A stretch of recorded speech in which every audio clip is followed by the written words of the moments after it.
So it's just to the private group. So it's to all of our members. Okay, so then we want to go live on Facebook. Oh, I do it up here. Never mind.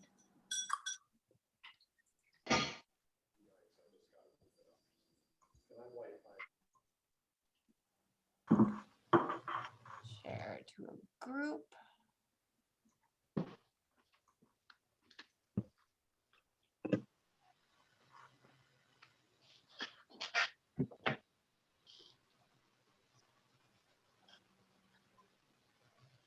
Okay. Preparing for our live streaming. It should be on very soon.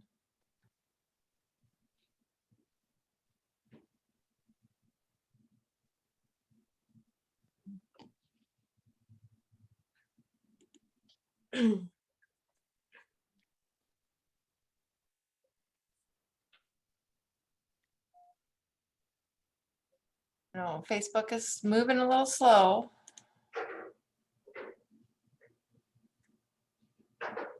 I'm connected to the internet, but come on. Sometimes just a little bit of patience. Absolutely. Sometimes a lot of patience.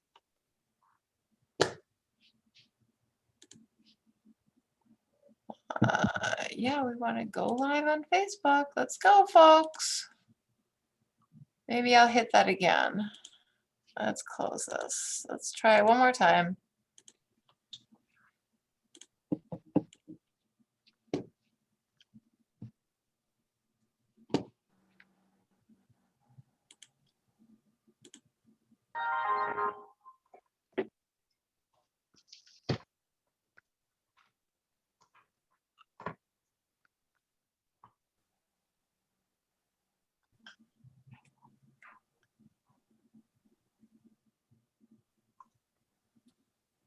Yeah, it's still not live on my It's spinning still. I restarted it, but it's spinning. So here we go. Now we've getting it, and I'll be able to plug in the title and everything here.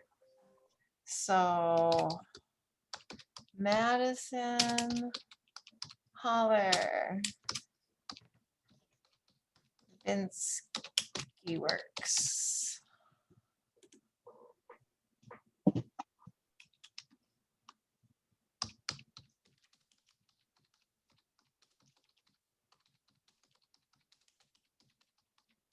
Oh, gotta spell Maddie's name right. Sorry. There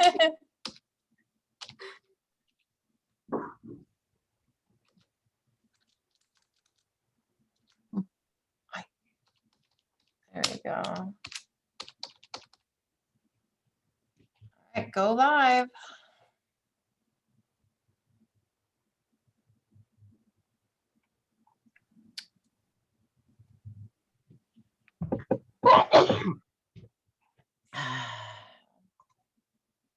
Can you see us yet, Maggie?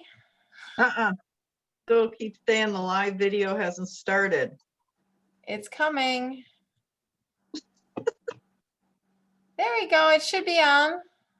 Let's see. Oh, Rochelle J is live now. So why won't it play the video?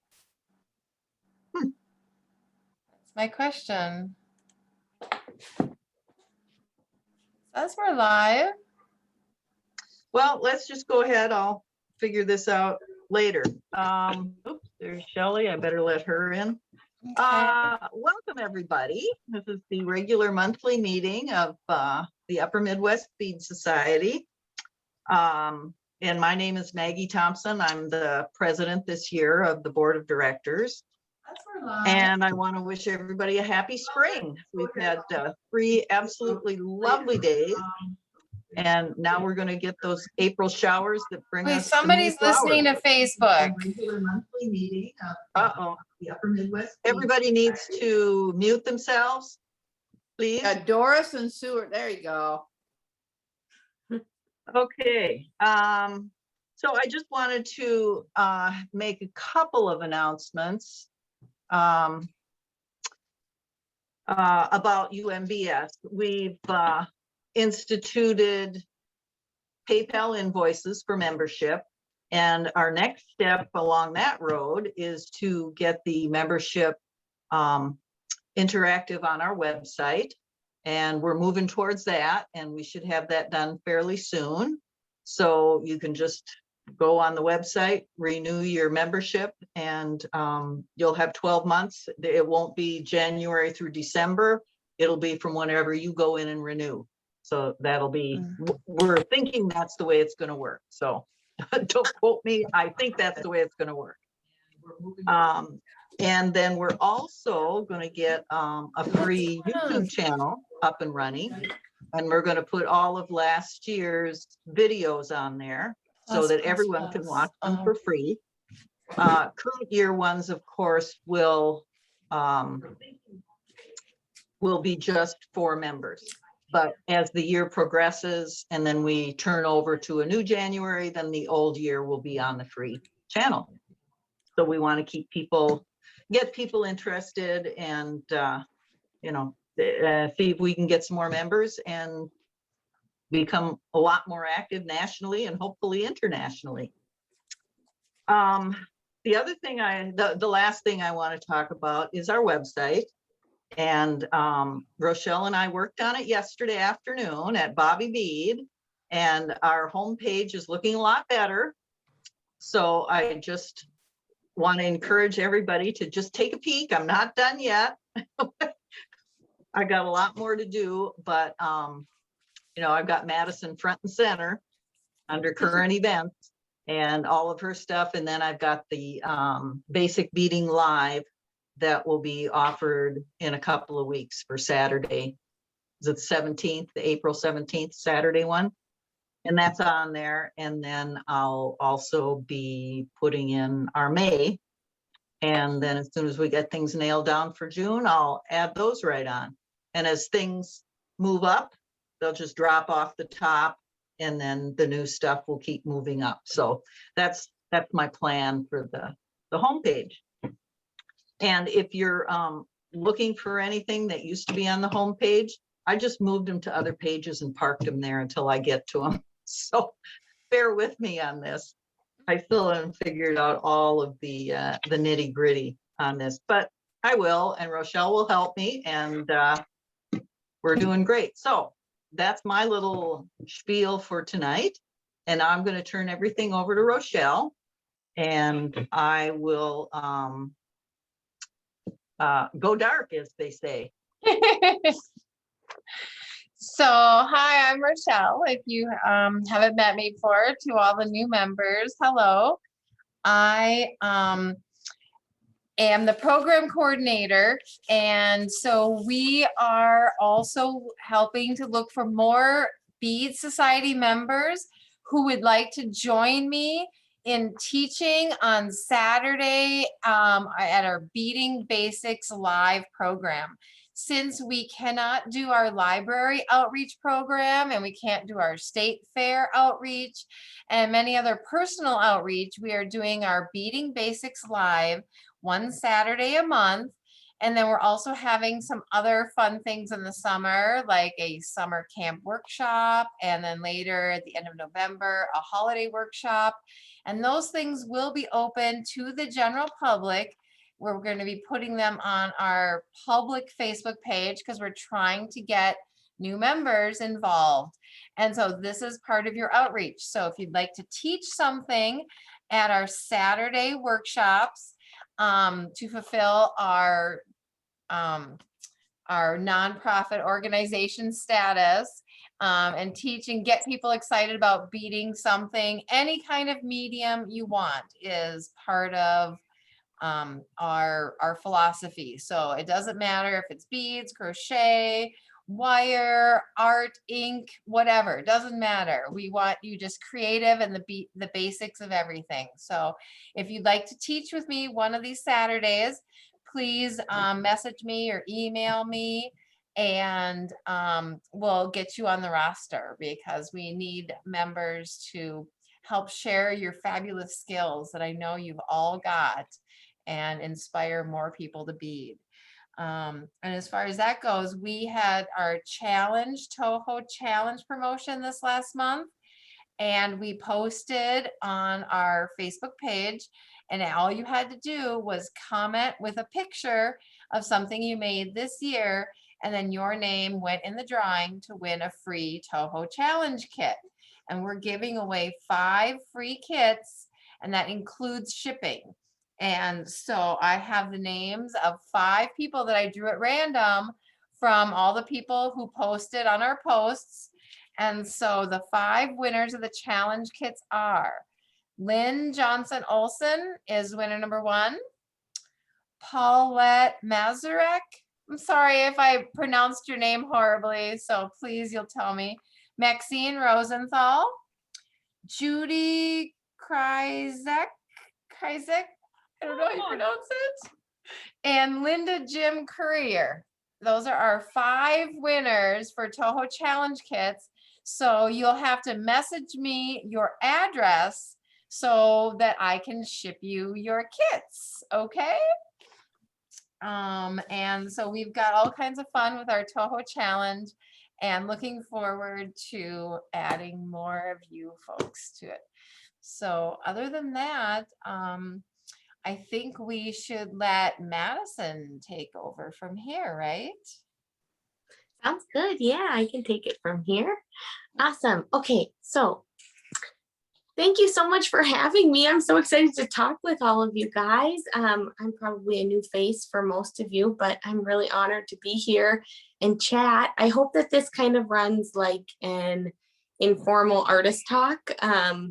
I'm not great at monologuing, so if anybody ever has a question, just leave it in the chat. I think there's going to be an actual Q&A at the end where you can pipe up with your voice, but I think if there's anything I said that sparks your interest, just leave a little comment and Rochelle will pipe in and ask me, and it's okay to interrupt me. I'm more than willing to answer. Yeah, okay. So I have it broken down into 3 sort of sections that I was going to go over. The first one would be my youth and my upbringing into the world of art and craft and how I started beading. Second would be my educational and vocational background and how that sort of assists my small business that I run now. And then the third one being how I started expanding into mixed mediums and using metal and metalsmithing techniques in my beadwork work. So just to start off, going all the way back to the beginning, my mom always says I was beading ever since I could hold a needle and a thread. I learned when I was really little a lot of different arts and crafts from my elders and family members.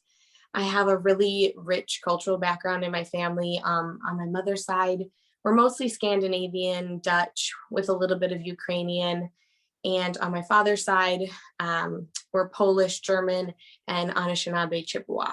So we had a lot of mingling cultural interest in both sides of the family. So all my aunties on each side would get together and we would learn and sort of exchange different crafts and techniques, which was really beautiful. I was interested in things like basket weaving and quill work and pisanki, the Ukrainian egg dyeing technique, but beadwork was sort of always my bread and butter, and I just always would gravitate back towards beadwork. I think the first stitch I ever learned actually was an applique piece, maybe on a moccasin. I was so young, I can't totally remember, but I think that's what my mom says was the first thing I learned to stitch on. But I remember most vividly the peyote stitch and making peyote pouches. And then brick and ladder and those sort of things came after.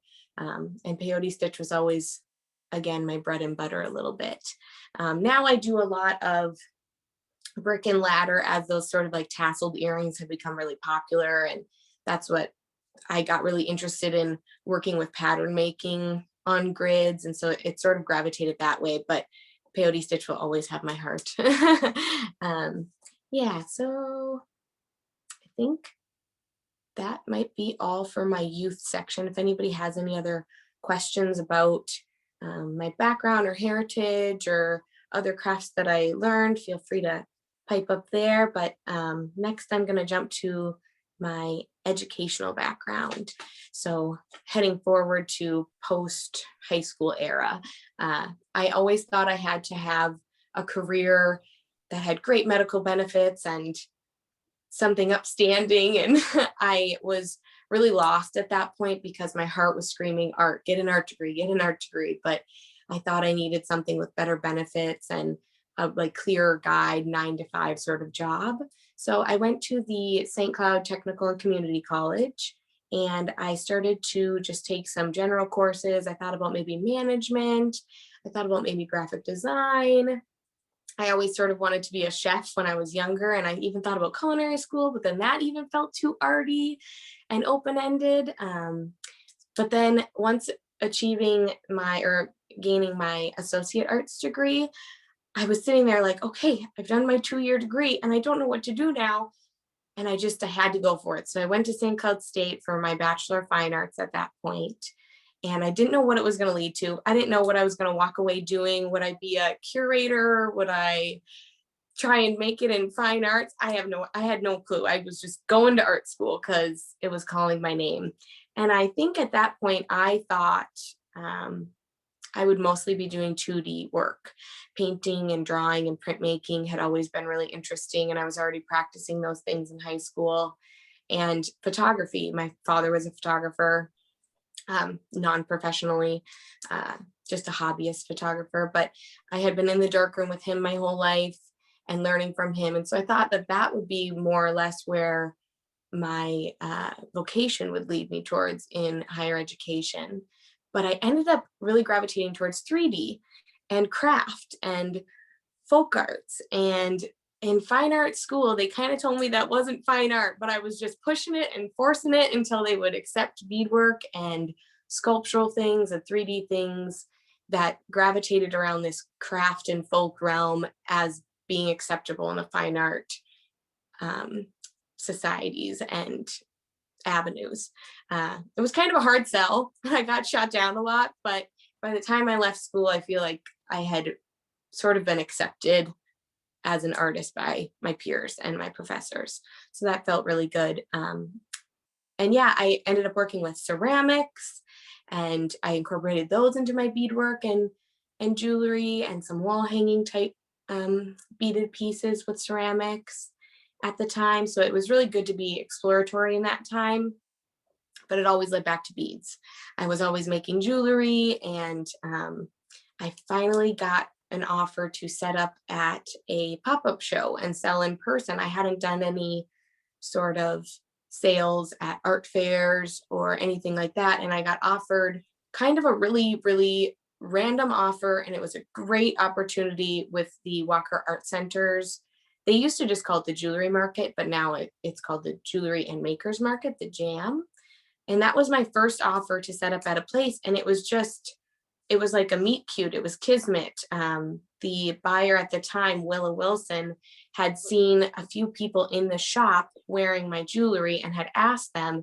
And she said by the second time she asked someone, where do you know who made that necklace? And they said Rubinsky Works. She was like, well, I'm not going to forget that name twice. So she looked me up and she asked me to do the show. And I was mortified. I was very, very scared, and I had never set up anywhere. And if anyone has photos of my setup at that show, I would never like to see it because I've come so far in my display.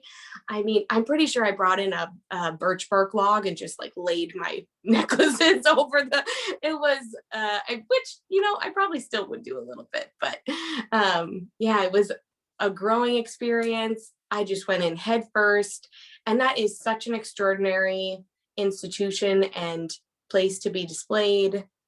It was such an honor, and it was just, again, totally kismet that she asked me to join, but it made me jump in, and it made me feel like, yeah, I can sell my jewelry. And I sold like $100 worth of stuff. I mean, I was so underprepared, and I don't know why they invited me back, to be honest. I think I just won them over with my charm because I did not make them a lot of money that day. But it was a really good experience learning. And from then on forward, I was chasing more and more shows because I'm such an extrovert and I love connecting with people over jewelry. And so it was just really great to meet the makers, meet customers, just appreciators of art and jewelry. And so I started going to the ACC shows and Renegade Craft Fair shows after that, and just kept trying to get to like better and better shows in person. And at that point, I was still in college. I was working as a graphic designer at the school, the St. Cloud State, and a few different agencies and social media marketing firms here in the St. Cloud area. I kind of dabbled into internships. And I think I thought I would be a graphic designer after school at that point, which is funny because I wasn't going to school for graphic design. I didn't even minor in it. I was totally self-taught, and just my art background was enough to like fool people into thinking I knew what I was doing. And so I was a graphic designer, doing these art shows, trying to get my degree. And once I obtained my degree and left St. Cloud State, I left the job there also. And that was sort of it for my graphic design career. It maybe lasted a little bit past schooling, but I stopped doing that to join my husband now, my now husband, boyfriend back then, to join him in doing photography and videography for weddings and elopements. So we still do some commitment photography. This summer actually might be one of our last ones. We're sort of weaning out on weddings and commitments and doing more creative small business stuff. So working with people like myself who are, solo or small crews working a creative business, like whether it be for products or services or just anything in the creative sphere. It doesn't have to be just product or jewelry. But we just love working with people like myself. It seems like those people really appreciate lovely creative visuals and the photography and videography that we provide. So we're kind of gearing more towards that, but also because the beadwork has become so successful. And I'm just so grateful for that. And I really feel like dedicating my time to it. So it's not these sort of periodic, infrequent drops with just a few pieces here and there. I want to really be able to commit myself to it and provide more stock, especially since now I've committed so much time and money into my setup here at home, which I'll go through in a little bit here. So yeah, setting up with, I'm still doing stuff with Mike. I sort of have been, the assets of being a photographer and a graphic designer have sort of informed my small business. And so those things all have funneled into creating a sort of successful one-woman show that I've been running. And I know that not everyone has those skill sets, but when I'm asked really often, like, what's the one thing you would give advice to yourself in the beginning of starting your business? What would you do differently? Or questions along those lines, I tend to always say, find different ways to assist your business in more than just creating the product. So like the photography and the graphic design, I enjoy doing those things. And so they help me produce and advertise for my business and make it successful. And so I tell people, if you have any interest in those things, join a class online, come and watch someone talk about it like this, find a folk school somewhere that can help you, take a metalsmithing course so you can make your own findings, just any ways you can assist yourself, or, delegating out the things you're bad at. I wish I would have delegated out to an accountant long before I did. I'm kind of a type A person for being a creative person. I'm sort of type A, but I do not understand numbers and math, and I wish I would have hired someone sooner. But so delegating or finding ways to assist yourself in running this business will just make you a more well-rounded artist. And I always find these sort of synchronicities in every new skill set that I learn. It informs the work. Graphic design, I didn't think any way this was going to help my beadwork, but graphic design is so like vector and pixelated based that it actually really formulated my style around pattern making. And I never thought that those would align the way they did, but they really have. And sometimes I'll, design it out on a service on the computer before I'll print it out and make it in the beadwork. I'll make little squares and block it off. And sometimes I even sketch on the computer versus sketching on a piece of paper. So it's just easier for my brain to manipulate the elements without having to erase or fill back in. So all those things have sort of funneled into helping the beadwork.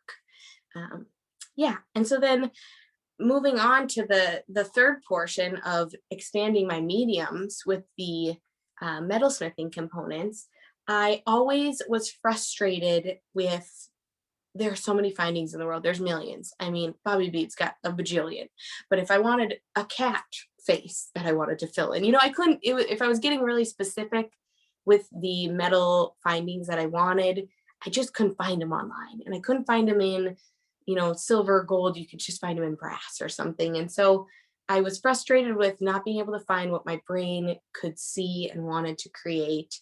So I saved up and I started taking metalsmithing courses from Ina Boy at Quench Jewelry Arts, which is no longer in existence. They closed this last summer, shortly after COVID. But I saved up and I took courses from her, and it was game changer. Totally, like overnight, my brain just like split open, and I was like, wow, I can make whatever I want in metal and bead on it. It was like a total shift in the way that I've been making things and the way I've been experimenting. And I just felt like I wasn't held back any longer.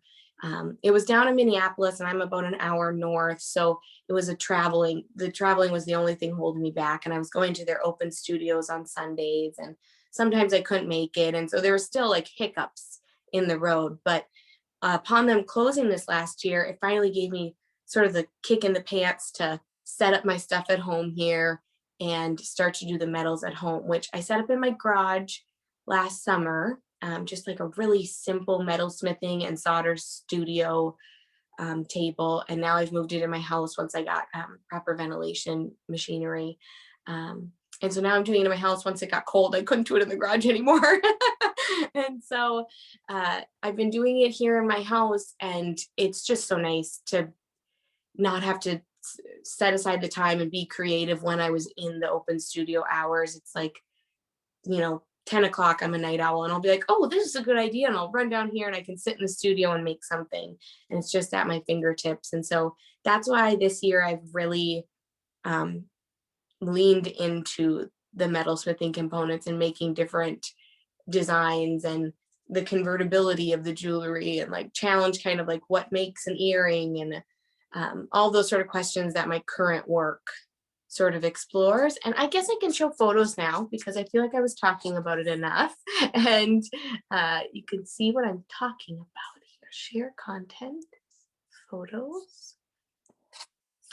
I will grab them quick. Bear with me one second.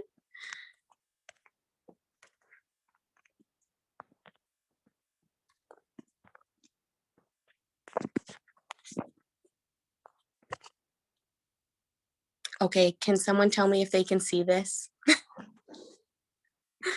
Yes, it's all looking beautiful. Okay, perfect. All right, so this is just like a good example of some of the beadwork that I was doing pre metalsmithing. This is a necklace, and I was making a lot of earrings and things like that, but this is a necklace that I was making. You can see there's like some ladder stitch, then there's some brick stitch, and then just the not tassels, but the hanging strings below were just, strung and hanging. And then once I sort of delved into the metalsmithing component, this was the first collaboration that I ever did with anyone. And it was like my first month of making these sort of organic shape metal fixtures that I was beading within. I don't really have a word or a phrase to describe what this beadwork style is, because I'm kind of making it up as I go. If anybody else sees it and is like, that looks like this, I would love to hear it, because I have not really been calling it anything. It's sort of working like reverse applique. Instead of pinning to a piece of felt or leather, it's pinning to the outer edge of the form and then pinning the inner beads to that like rooted outer edge. But that's still not a great way to describe it either. But this was the first collaboration that I had done with a graphic designer actually named Brett Stinson out of the Portland area. And he was a friend of mine, and I loved his forms. I loved the like creatures he created and the shapes he created. And so I asked him to do a collaboration, and I started to work with his forms. And it was a really great way to sort of dip my toes into making shapes and not being really intimidated by how they were going to look. I just used his. I knew how I wanted them to look. His beautiful florals and birds and all the shapes that he was making. It was really easy to sort of adapt them into the metals. I wonder if I can zoom in so you can see. I don't know if you can see it zoomed as I'm doing it, but see the beads. No, that looks way closer. Really nice. Okay, yeah.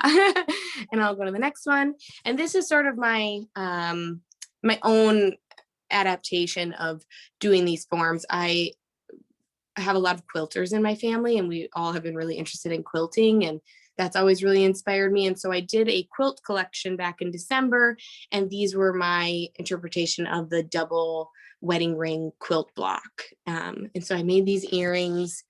There's 2 sets here, and they're kind of mix matched, but you can sort of tell which one goes with which.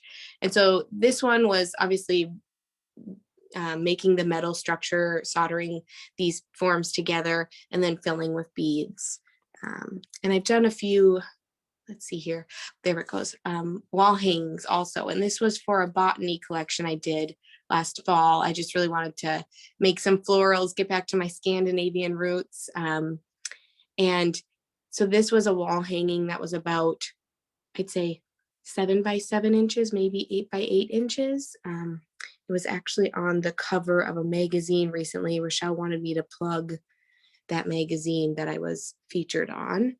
I don't know if you can see me right now. I could hold it up, but I think maybe you can only see the photo that I have pulled up. We can see you as well, Oh, Maddie. Oh, okay. You're little and your pictures are big, but we can. Oh, okay. Well, I'll show you in a second. Then once I'm back to being bigger, I can show you the magazine cover. But it's just this. It's this image theoretically, but on the magazine. And they did a feature on Indigenous beadwork artists because it was for their surface pattern design guide. So it was all surface pattern artists, and then she focused on some beadwork artists. And it's a really great article. I think it's on their website also, which maybe I can plug on the Facebook for everyone to read if they'd like. But yeah, okay, I'm gonna keep going on photos here. This is more of the ones that I did with Brett to begin with. So this kind of that shield shape one here is sort of just a design I came up with on my own, and I filled with his sort of little design pieces and symbols. But that's a design that I've actually continued to make since then. And this is a really good example of all the things I've learned doing these metal forms. So this one, you can tell I sort of just went straight across the edge, from edge to edge, filling with beads. And now what I found works better with this shape and style is to go along the edge, down pinning, and then down pinning, because I was getting so much bowing on that bottom half, which I knew would happen, and it did stay in place pretty well. But so as I've gone this year, I've learned so much in the 1 year's time of beading in this style, things I would do differently. Here's just like a few little small earring jackets. So these are kind of worn like the stud on the front, and the little jacket slides on the post behind the ear on the back. This was another large piece that I made for the quilt collection that I made. I worked with a local quilter from Minneapolis, Ariana from Quilt Queen Studios. We're actually doing another collab right now, but this was back for my actual quilt collection in December, and we made this large wall hanging out of one of her quilt designs. And this is again for the Quilt Queen collaboration coming up here, a few of her designs in the beadwork. And so this is like a way that I get to work with other artists and get to use their designs and color schemes, and it's sort of mutually beneficial. We both get exposed to each other's following, and it's just fun to work outside of my own patterns and design sometimes and see how a different medium completely, something that is done with textiles and fabric, can translate to beadwork. And so that's a lot of fun. And here is sort of the example of what I was talking about. It's how now instead of going across with beading, I'm sort of pinning to the edge and making loops, going up and down and pinning like every 3 beads at a time, and warping inward versus the across the board way that I did it before. Just silly little ways that I've learned throughout the year, and how this like mode of marrying metals with beads has been an evolution, and I'm constantly learning, and I'm sure there's someone out there doing it better than I am, but it's been fun to learn. And that's the last photo. So I'm gonna stop sharing. Oh, and I'm back. Okay. We have had several comments. People really are finding your colors are just so beautiful, and the designs are really interesting, and they love your necklace, your earrings. So everybody's super impressed so far. Oh, thank you. That's really nice And- to hear. It's kind of weird talking to an empty box, but it's nice to hear. Yeah, no, Andrea Wallace, she really thinks your designs are fantastic and loves the Oh, colors. thank And you. yeah, Lynn Tim loves your necklace, and Dodie, excuse me, is just really interesting designs. And then Paulette was mentioning Salabine, how do you pronounce it? Salabine.com. It's a new metalsmith business in Minnesota here. And then I don't know if you've heard of Weberod Gem Gallery. They also teach the Oh, yeah. metalsmithing. Yeah, yep. And so then And I know that there's a gal named, I'm friends with her on Instagram. It's called Van Crafted Studios. Her name is Madison also. And she's palled up with Rio Grande, and they have a starter kit for metalsmithing. And I think her course is maybe $100, somewhere in that range. And she teaches you the basics and teaches you how to make like a ring and like ear wires, just like a few basic starters. That's a really good class. I've had a few friends take it, and Madison's just really personable and like gets you to open up good, and it's really beautifully filmed, so it's easy to follow along with her steps. So that's a really good one for metalsmithing too. I know. Let's see. is your forms brass or silver, or what metal are you Yeah. using? So I use silver or gold filled.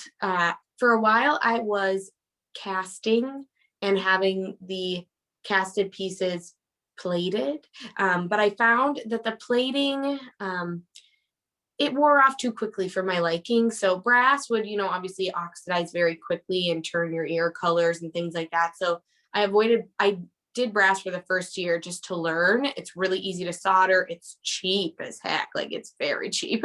And so I was doing that. And I just didn't like how I was sending something out the door that I beat it on for 8, 10, 12 hours. And then it was going to look, oxidized in a half a year. So that just didn't sit right with me. And I changed to the gold plated. But plating, it wears away. I know it wears away quicker on necklaces because it's being rubbed, but I still didn't like the idea that it might get rubbed away on an earring. So I switched to gold filled, which has like, quadruple the amount of gold than the plain. I think it goes plating, vermeil, filled, and then pure gold is like the level of how much gold is contained on the outside of the wire or sheet of metal. So gold filled and sterling silver. You still are going to get oxidizing unless it's like pure gold. It's going to oxidize, but it just lasts so much longer this way. Once the thread is wrapped around the wire, you can't polish it, because once you go to polish, the thread will just gather all of the black soot. So it's impossible to polish at that point. I'm like playing with this pair that I'm holding. I can kind of show you. So once the threads are wrapped around the top like that, you couldn't polish this piece like you would be able to polish this piece because it has no thread. So you just have to deal with the fact that the threads might get dark and the metal might get dark over time, but it'll be a lot less than brass. Yeah.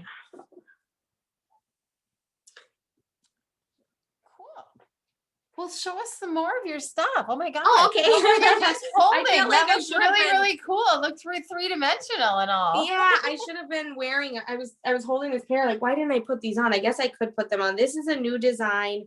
I've been trying to work more three-dimensional, and I like the idea of, I use a lot of asymmetry and like the duality of pieces in my work a lot. So I thought, like, how could I make it even more versatile in the way that you wear it? So this one, it's 3D and it can be worn two ways. So you can have like a brown pair, or you can have a light pair, and then to make it even, and it's worn on a stud. I'll get really close here. I don't know if you can even see it against it's like a jacket, so it slides in and you wear it like that. So this pair would be worn like this, and then the other one, to make matters even more complicated, the other one is cream and black. So you can decide, do I want to wear it the brown and black way, or do I want to wear it the brown and cream way? So you can really you can get weird with it and wear it any way you want. Yeah, you made a video on Instagram of those that I saw Yeah. just the other day, and they really moved beautifully. How did you make the video so that it just looked like it was Yeah. floating? So it's funny. I used this. I don't know if you can see it. It's my light, my light thing. Like everything is. I gotta say, everything is so lowbrow here. Like if you saw the behind the scenes, it's like my cat holding the camera light and my husband like fanning me. It's lowbrow. We're just like, we're making it work and we somehow make it look fancy. But I just hung them on thread from that, and I had a orange backdrop, like a photography backdrop. And so I put the backdrop up, I hung them from that, I spun them on the thread, and then I filmed it in slow-mo. And it was that simple. Yeah. Oh, maybe it's the slow motion. I've never filmed Slow-mo is anything in really slow-mo. slow-mo is really nice. Looks really smooth. You can do it on your iPhone now. That one we did on the video camera, so it was like really nice quality. But even iPhones have incredible quality now. And if you do something in slow-mo, just the swinging of it, I don't know, looks nice. I've got the Quilt Queen collaboration pieces sitting here. I can hopefully just like spin it a little bit and you can see some pieces, but these are all for the Quilt Queen collaboration, which is going live this Sunday. I mean, this was just I had a month's worth of time. My last update was on March 14th. So I started working on these after March 14th. So really like 2 or 3 weeks. And then they go live this Sunday. So I didn't give myself a ton of time, but it was enough to do a bunch of the pieces that I thought were interesting. She loves eggs. She's like kind of obsessed with eggs. She has these really beautiful, like they look like topographic maps, but they're eggs that she stitches into, and she sort of makes the yolk kind of protrude. So I had to make like a bulbous yolk pair. So it's just like a little boop, little egg. But yeah, that's all the pieces that I have for her thing so far. Maybe I'll make a few more this week before Sunday, but yeah. Wow. I mean, you must really be fast. I mean, that seems like a lot of work for a month's time. I mean, yeah, right now I have no weddings, so I'm not doing anything. COVID's still real in our household, so we're staying put. Husband gets the vaccine tomorrow, so yay. I've already vaccinated and happy about it. But so yeah, we're just trying to get through this time and have fun and be creative and make stuff. And yeah, I did get a lot done this month. I'm proud of that because like you guys know, it's time consuming. Sometimes I don't get more than 3 or 4 pairs made in a month. So yeah. Wow, that's really cool. And so you said you have these going live on Sunday. I've seen a lot of your promotions you've done on Instagram, and they really are quite elaborate. How do you come up with the promotions? Like, when do you start promoting? What's your progress or process of actually promoting a collection? Yeah, I think for the most part, I come from this graphic design background, which I've worked in so many social media advertising and marketing firms, and that whole environment sort of always rubbed me the wrong way. It's why I never wanted to continue the graphic design vocation, because the marketing and the gimmicks and the selling, I never really got all that into it. But running a social media business, I sort of had to like find ways to advertise and show people. And so I tried to always ask myself, like, am I posting this thing for the love of it, or am I posting this thing for the likes of it? And usually if I'm feeling like sharing it for the likes of it, I'll sit with it for a few days and like just appreciate it on my own and like think about the reasons why I'm sharing it. And I always try and find ways that it's like helping someone too. So can I teach anyone from this? Is there any sort of organization I can donate to that like ties into like the quilt collaboration I did, the Geese Bend, Souls, oh now I'm forgetting what it's called, Souls Growth, I'm screwing it up now, but the Geese Bend Quilting Foundation, whatever it's called, Deep Souls Foundation. And so I'm always finding ways that I can like help and give forward versus just being this like social media influencer showing off my stuff. And I've always loved, again, like I said before, the connection of jewelry, connecting with other jewelers, bouncing ideas off of one another. So I try really hard to use social media for those types of channels and connections, but I have to advertise what's going up for sale. I get questions of people, what's going to be for sale? What's this? What's that? So I've sort of just structured it as I bead all month. I have fun doing it. I post about it if it feels right, if I'm excited about the piece and I've like sat with it for long enough and I feel like sharing it. Being a photographer, I've got the tools at my fingertips. I usually take my photos on this. Like if you see a white background, I took it on this piece of wood. It's like really, it's pretty lowbrow. And there's like a black stool upstairs. That's what I use for my black background. So really I just take the photo when the light's nice coming through the window. I don't do fancy studio lighting or anything like that. And I'll post it like that, but I do try to get models to model my jewelry. And mostly I've just used my pals who want a pair of earrings. I'll just trade them a pair of earrings to model for me. And I tried to get like a lot of diverse models so that it's not just one body type, one skin type, one, like everyone can see it and maybe imagine themselves in the pair at some point. I want it to be really diverse. And so I post it when it feels good. And I take model shots just so people can visualize it on themselves. And then I do roundups, like right before my shop updates in my stories, I'll be like, boom, boom, boom, boom, boom. This is what's all going to be available on the site so everyone can see it really clean and clear. And I just send out one newsletter reminder, probably like 2 days before. It's always on a Sunday. My shop update's always on a Sunday at 11 a.m. So there's like a set structure, but the Sunday changes. It's not always like the first Sunday of every month.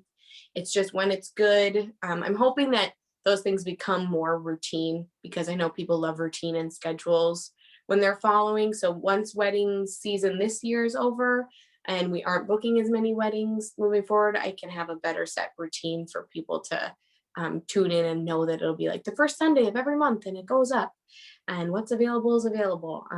But I send out a newsletter, I do the upkeep, and I don't ever promote like with the promote button on Instagram, like pay to get it out into the world. I want, if it's a good piece and it catches on and it was posted at the right time, like people can take and run with it. And I feel like that's a sign it was a good piece and it deserved to be seen by people. So I try to be really kind of, authentic is a silly word for it, but sort of authentic with when I'm promoting things. And anytime I've ever done some sort of like, what is it called? A giveaway. If I've ever done a giveaway, it's always been with someone I really admire and respect and have like been in cahoots with for a while. Again, I don't like to do a lot of like ads. If I don't want it to be with like someone new who I don't know very well and can't back. So I take those relationships really personally and I really I let them cultivate and nurture them before they feel just right. And I do that with kind of everything, the collaborations, the giveaways, the models I use. And it's just worked out that like I've kind of drawn all these wonderful people to me that have helped me do these things. Madison, I wanted to ask you a question. Gail Erickson, she's on Zoom, and she wants to know what magazine your botanical piece was on. Yeah, it's called The Uppercase. It's a Canadian magazine, and I think that it was started by, her name is Janine Vogel. I think I'm saying her last name right. Janine was she was a printer. So it sort of started, Janine Van Gool was her name. And she started Uppercase, and I believe it was just all printmaking style artwork and patterns. And so it's in the 49th issue right now. And she does these surface pattern design guides, I think, every year. And so this is the 4th edition of the surface pattern. And I'll just kind of flip through. I don't know if this is annoying, but like if you can see it good, but it's kind of just a bunch of surface patterns that people do for illustrating works and textile patterns and things like that. It's beautiful. Like for inspiration and pattern and color making, it's like a book. This edition is just so beautiful. And then way in the back, she does a craft section in a lot of hers. So she did some indigenous textile inspired designs and designers. And then she did a craft section. If I can find it, maybe one more. There we go. She did a craft section on beadwork. And so Elias Not Afraid, he is someone that I connected with on Instagram. He does really exceptional work, and he's Crow. And then Jamie, she is White Otter Designs, and she is Anishinaabe, similar to me. And then there's just a few different, there's the Creehawk woman here who I don't know. And then Shannon Gustafson and myself. There I am. And yeah, she just did this beautiful little write-up. She asked us all the same questions and we answered. And yeah, it's lovely. I'm so honored to be involved. And she asked me to be on the cover, which was really overwhelming. And I'm just like so grateful. It's such a beautiful edition. And yeah, I think she displayed it really lovely. That's beautiful. Thanks. Yeah, thank you. Somebody else. Oh, Paulette Mazurek. Let me get back to her question here. Oh, can you show one of the earrings that have loom beading within a form such as oval? Yeah, okay. Right now I guess I have a few here. So let's grab a few. I'll just kind of run through a few of them. And maybe I have I'll use this piece of paper so you can see it better. So this one is through just a square, and it works really well to do the back and forward across it. The way it didn't really work with that like crest shape because of the function, but this one, it's pretty darn simple how I did this one. I'll try and describe it really quickly, but I just put a row down and I pinned it to one side, went back through it, pinned it to the other side, went back through it. And then I did a few pins on the top to hold it. And then once I did that, I put the next row on and pinned it to the row above it. And then went back through, pinned to the side, went back through, pinned to the side, went back through, and then put on another row and pinned it to the one above it. And I just kept going boop, boop, boop, boop, boop, down all the way. I said that very quickly, but I hope that caught on. It's very similar to looming. Yes, so similar. So similar. Yeah. It's just on a square. Yeah. And then something like this is just pretty similar too, but I did in 3s or 2s or 1s, depending on how close I got to the center, and pin them to each other. This is also the same. It's just more of an organic shape, but starting with 3 pinned on and then went around the edge all the way one way and then moved my way inward. And the ball, the little boop part, was the same style or the same technique, but I just overcompensated for how many beads so that it would build on top of itself instead of going flat across. Okay. Yeah. So there's nothing stuffed inside the ball. It's just it's just a little. Oh wow. Yeah, it's like okay. Oh, I see the back is divoted. Okay. But there is another hoop. Yeah. And so these once I got to the center, I attached to that hoop. I filled the yoke and then attached the white beads to the hoop. So it's not a total square stitch. You're only pinning like every 3 or 4 beads or wherever the curvature enables you to say, oh, I should do it here. Okay. Yeah. Yeah. Somebody was asking what you call your technique. Oh, yeah, who Andrea Wallace. Oh gosh, I don't know. I don't have a name for it yet. You'll have to come up with a name. I'll have to come up with a name. I feel bad being the one to come up with a name because I'm sure I'm not the first person to do this. But I just cannot find anything online, no tutorials, no other maker. But I mean, there's other people, and now there's a bunch of people, after this past year, seeing so many beadwork artists pop up on Instagram, I've seen people doing things like this now. So maybe they have a good name for it. I don't know. We'll have to ask around, I guess. Yeah.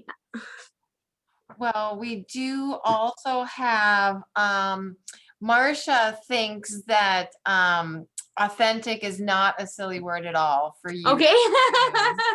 And she missed part of the beginning, but she does think you're a very genuine person and think that authentic Oh. truly applies to you. That's very sweet. Thank you. Thank you. And yeah, no, everybody's loving your designs. They're really, impressed with your colors and your beadwork and your technique and your pattern work. How do you come up with those patterns, or how do you lay them out so they come out so perfectly?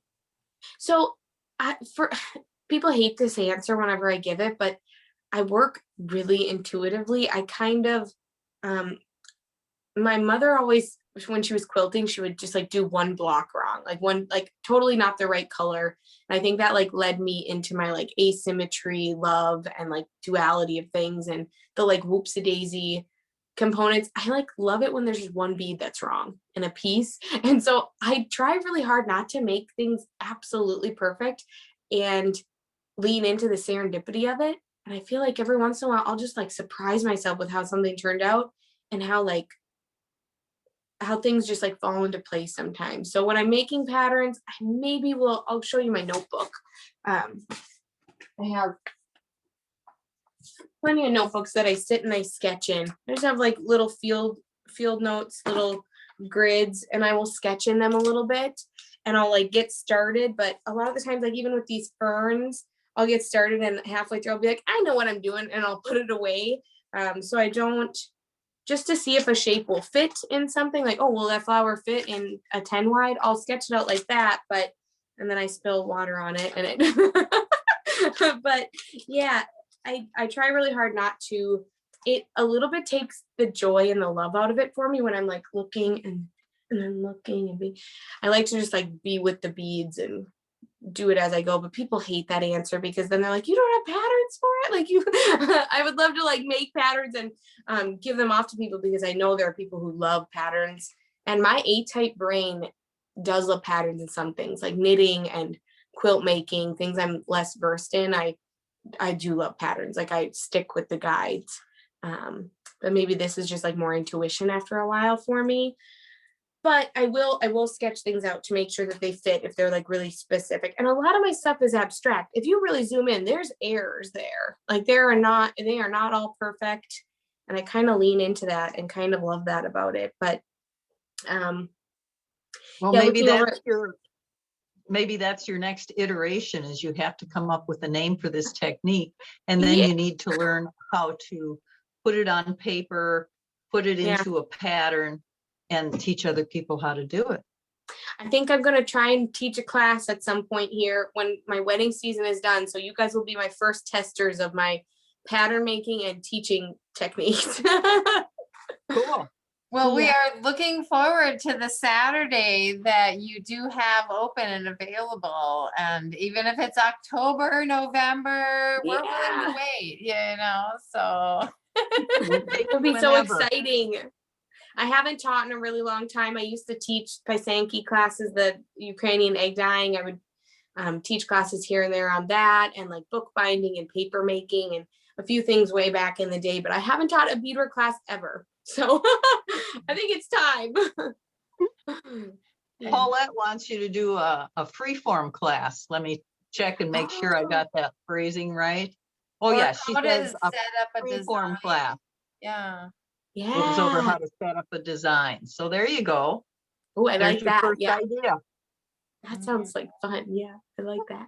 Anybody else have any other questions they want to ask Maddie? Raise your hand. We can unmute you. You can ask her directly if you want.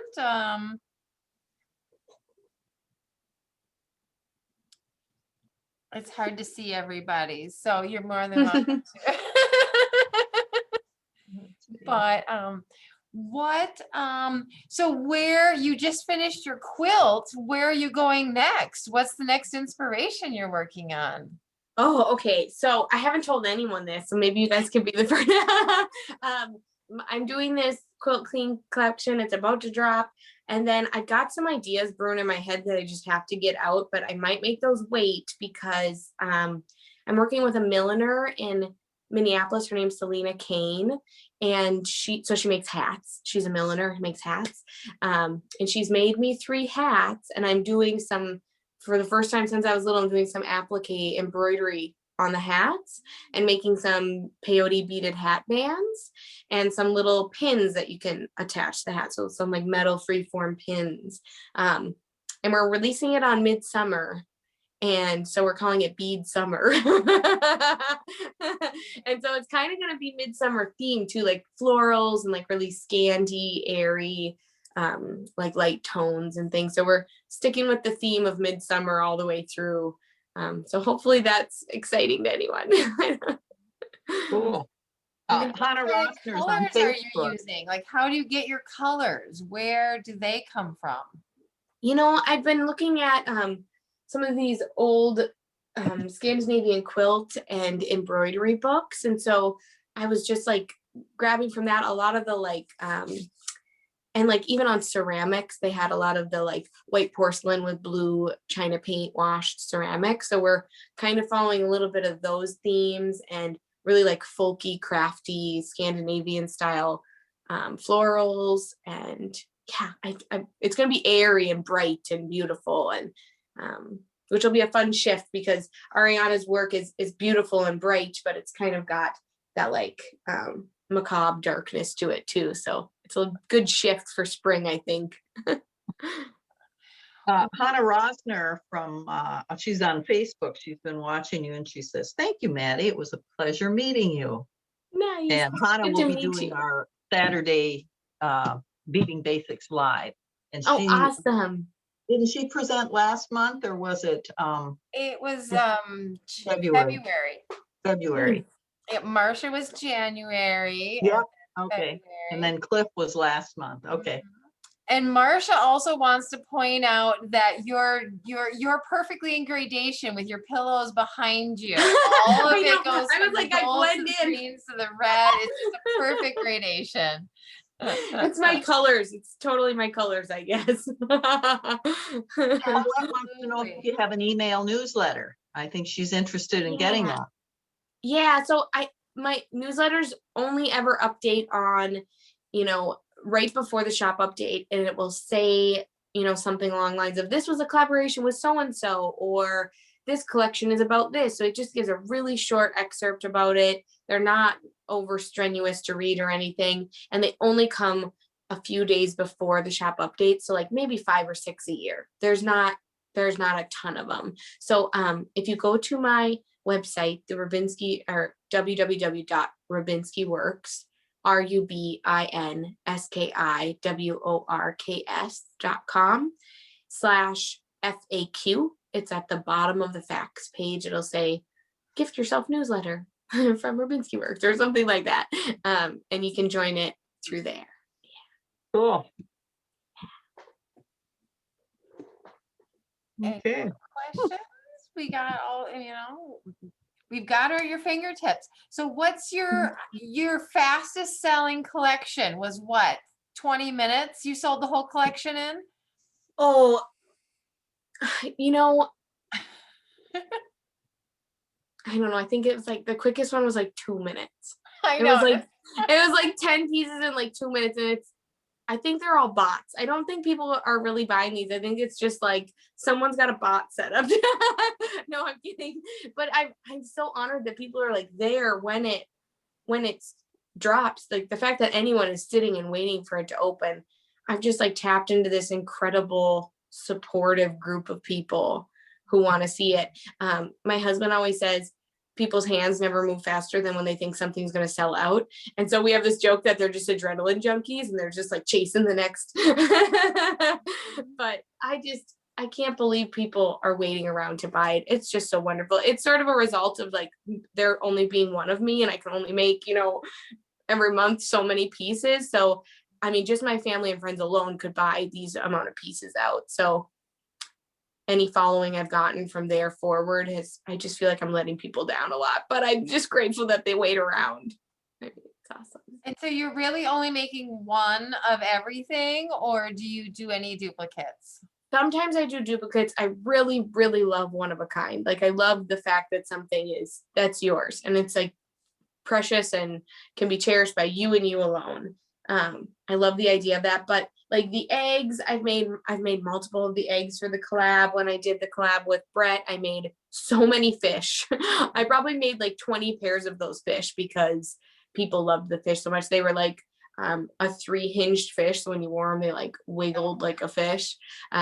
People loved that design, and his birds that he made, we made probably like 5 or 6 of those. So I repeat things, and I've repeated a lot of patterns in different colorways. Like that happens a lot. I did a lot of you can look back in the history and you'll see like, oh yeah, this is a bunch of random shapes or an abstract, kind of like the camel print ones. People love, I call it camo, but it doesn't really look like camouflage, but they're just abstract shapes. I've done those dozens and dozens of that pair, but just always a few bead colors different because I like to mix it up. I don't want to get stuck in the same colorway or the same pattern too much. So yeah, I just mix it. Do you see kits in your future? Kits in my future. I've never thought about making a kit, but there is a few beadwork artists out there right now who do them, and they make it look like so fun and easy. And so I was tipping my toes a little bit in it and asking one of my other beadwork friends online, like, would you suggest doing this? Was it fun? Was it fruitful? And she couldn't suggest it anymore. And she's like, I'll make them forever. So maybe, I don't have any plans right now, but maybe in the works. Maybe after wedding season. Okay, let's plant the seed. Yes. You never know. And we do have a comment about that when you're doing them in all these different colors, that's not a repeat, that's a series. Yeah. Yeah. So it's what Marsha's pointing out, that it's, so that's part of the collection. And yeah. Do you name your collections or name your pieces like individually, or? I always struggled when I would make paintings and things like that to give things titles. So I definitely don't give individual pieces titles, but just for referencing points, you have to call it something when you post a photo about it. So I had like the botany collection and the quilt collection. And, if it was like that double wedding ring inspired pair, I would call it the double wedding ring quilt earring, so I give attributions, but I don't come up with names like this is the Julia, this is the Sarah, or I don't know why I chose women's names, but you know what I mean?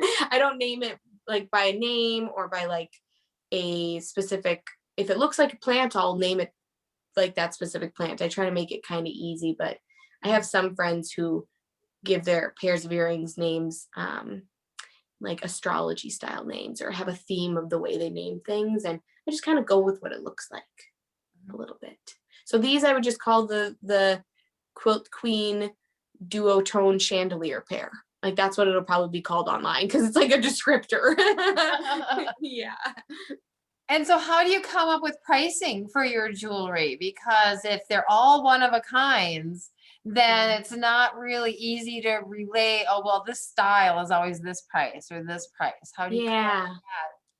Well, for pricing has been one of my greatest challenges. I've like had to lean on my unofficial art manager friend to like help me pricing, because for a while I was hitting burnout because I was being notorious for underpricing, and I've finally, like recognized my years of experience, and we all know like the amount of time you put into it and like what it's worth.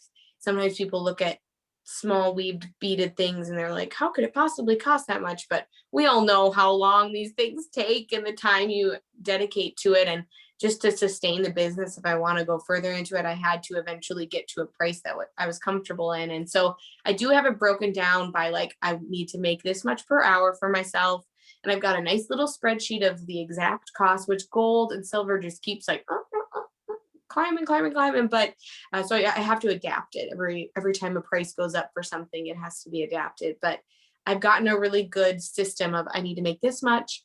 And I don't sit and time myself though. I don't like go, okay, boop, time, because some days I'm just slower. Some days my blood sugar has been low all day and I've been snacking 5 times, and that's not the earrings fault, you know? So I don't really take into account like, oh, this pair took me 20 hours, but that pair only took me 8 hours. So I try to be really fair with like, I used to have a breakdown of like square inch. I'd be like, every square inch takes me this much time. And I would like just sit and like measure the pair, but that eventually needed to be adapted too. So I just know for the most part how long something takes me.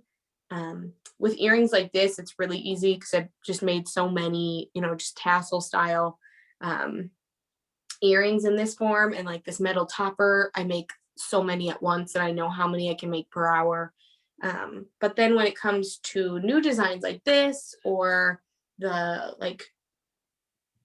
organic shape freeform ones, I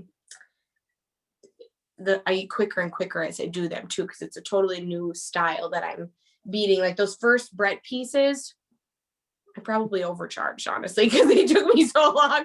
No, I'm kidding, I didn't. But I've gotten so much quicker over the year for sure. And I've changed the way that I did it. Like I described before, I don't go across, I go down. And so I change it and I get quicker and quicker. But I know that a lot of artists, and me included, don't really like the I've gotten quicker statement. I know I've said it like 18 times already, but because you've gotten quicker and more efficient at a trade and a craft, it doesn't mean that your hour is worth less because you've gotten quicker. If anything, it should be worth more because you're now like a professional, practiced artisan in that craft. So like your hour should be worth more because you're doing it quicker, more efficiently, and it's still a perfect design. If you leave with anything, ladies, it should be that, or men, if there's not on here. Like your hours are worth more and more every year that you do this. You pay yourself more and more and more. Yeah, I like that concept. Yes. So I got a couple of questions. One, do you take commissions? Somebody says, I want you to do something like that in thus and such colors. Yeah. So I used to do customs a lot. Like I used to do commissions and customs pretty frequently. Back when I didn't have a website and I was just doing shows in person, I would take customs online, and it quickly snowballed. And I think back in like 2018 is when I stopped because I had a list of like 50 people at that point. And I was like, this is going to take me the whole year to make these. So I cut it off and I fulfilled the last list of people. And it did. It took me over a year to finish all of them. And then from that moment forward, I didn't take any more. I just made what I wanted to and uploaded it to the site. Because if anybody here has done commissions or customs, you know that they ultimately, you can say that it's up to you as the artisan, like what gets created. It's up to your, what's the word I'm thinking of here? Like it's ultimately your decision whether you take the piece or not. But there's a little bit of artistry taken away from you in every custom because it's being customized by someone else. And I eventually felt like I was only making beadwork for other people. And I had all these ideas and all this metalsmithing stuff I wanted to try, but no one was commissioning it because they hadn't seen me make it. So I had to cut it off just to make some stuff that I wanted to like introduce people to this new mode of making that I wanted to make. And it worked. People liked it. And then I didn't have to do customs. But now I sort of miss the like collaboration of working with someone and creating a piece that I wouldn't have ever made on my own and has some sort of significance to them. For example, I just opened it up.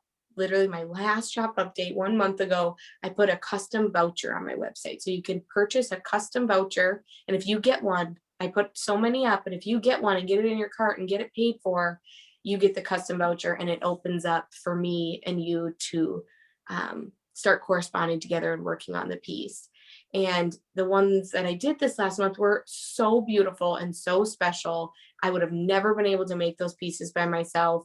And they meant so much to the people who commissioned them. There was like this Norwegian chest that this woman's grandmother had painted, and I based the florals and the colorways off of the painting that her grandmother had painted on this old travel chest that she still had, and her grandmother had just passed from COVID. And so that was just like such a talisman and significant piece for that girl to have, and I would have never been able to give it to her if I hadn't done custom. So those kind of stories make me love what I do. So I open the customs back up, and I'm gonna make them available when I have the time to do them. So yeah, that's Okay. the answer to that. It's long. Yeah, that helps. That helps. Now, my second question isn't related to beadwork, I don't think, but let's see your tattoos and what do they mean? Oh, there's a whole bunch of, they're mostly animals, to be honest. This one's, I've got like a peyote cactus. It's kind of an homage to peyote stitch, but it's really got nothing to do with it. And then this is the only one that's not really an animal. It's based off of the TV show Twin Peaks, the log lady holding the log. And then I've got the Swiss Army knife because my dad always told me I was like a little Swiss Army knife because I can do it all. And the type 1 diabetic medical symbol. I've got some hummingbirds up here based off of these illustrations my grandfather painted in a book called The Life of the Hummingbird. And then this one, I've got these cats and some flowers, and they're all over my body. I've got a deer and an owl and a moose, and I've got this little hand holding a needle and thread on my leg. And it's got a ruby on her hand for my nickname, Ruby. Yeah, they're all over. They're mostly animals. I'm a huge animal person, big animal lover. Thought for a while I'd be a veterinarian when I was little, but veterinarian and a chef, that's what I thought I'd be doing, but here we are. You're nowhere near that. Nowhere. I got one cat. Well, thank you. That was my my goof off question of the Yeah, evening. I like it. Just had to know because they look beautiful. Oh, thank you. So, other than that, do you have any other advice for us who, we always dream of selling our work, but it's more fun to make it, of course, than that. And so, to have a business, should we be afraid of starting a small business, or should we just, No. is it really all consuming and time consuming? No, I don't think you should be afraid at all. It's so much simpler. If you can figure out Zoom, I can't even figure out Zoom. So I admire all of you so much, the way you can do these classes, do these kits, understand these patterns. I'm so intimidated by all of that stuff. You already are so adaptable and your thirst for knowledge and learning is such a beautiful thing. I feel like once you just expose yourself to okay, how do I set up a website?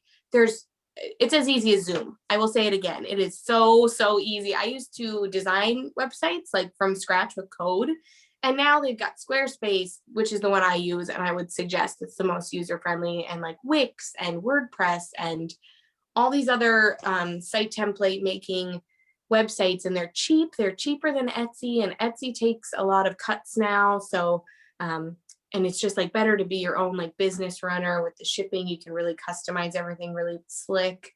Don't be afraid of it. Just jump into it. Like you did with this. You guys are all taking classes and doing stuff on here. You're trying to get better at beading. And if you want to sell it, it's not nearly as intimidating as learning and doing it, I will say.